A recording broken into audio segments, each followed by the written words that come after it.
Kevin was about to kiss Karen when some of the other kids showed up. Kevin wasn't too happy about that, and he really wanted to hit someone, but he didn't want Karen to think he was wrong in the head. So Kevin figured he'd wait until she wasn't looking. Kevin got bored with waiting, so he pointed to the woods and screamed, "Bear!" Everyone turned around to look. The boy standing next to Kevin never saw it coming. Karen, the gumshoe punched me in the head! Kevin had some time to think during his 2-hour timeout, and he decided that what he had done was wrong. Next time he'd go ahead and hit the kid without waiting for Karen to turn around, because he figured he'd get caught either way, and the way Kevin had things figured, the sooner he got caught, the sooner his timeout would be over. That's good thinking, boy. Now let's smoke.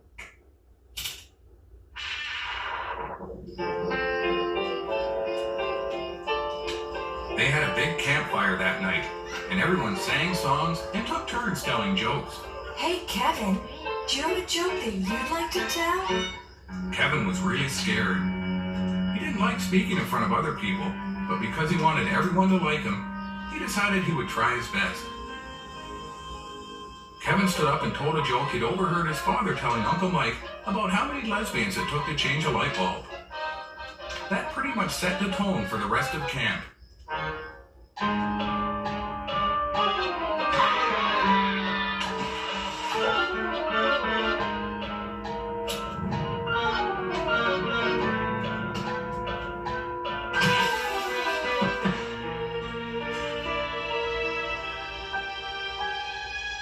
It was the night before Parents' Day, and Kevin was alone in his cabin because all the other kids had moved to the other cabins because they were afraid to sleep in the same room as Kevin.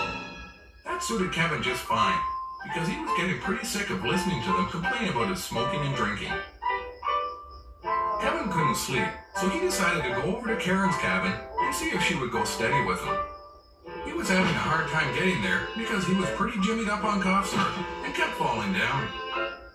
The last time he fell, he rolled down a little hill and ended up on the beach right beside Karen. She was making out with Frankie. Kevin told Frankie to get his hands the hell off his girl. Frankie and Karen just laughed.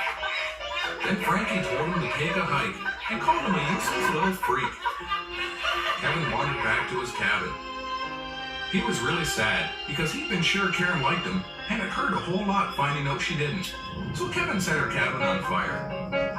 He figured that ought to straighten things out. He was going to use the fire to light a smoke, but then he realized he was all out.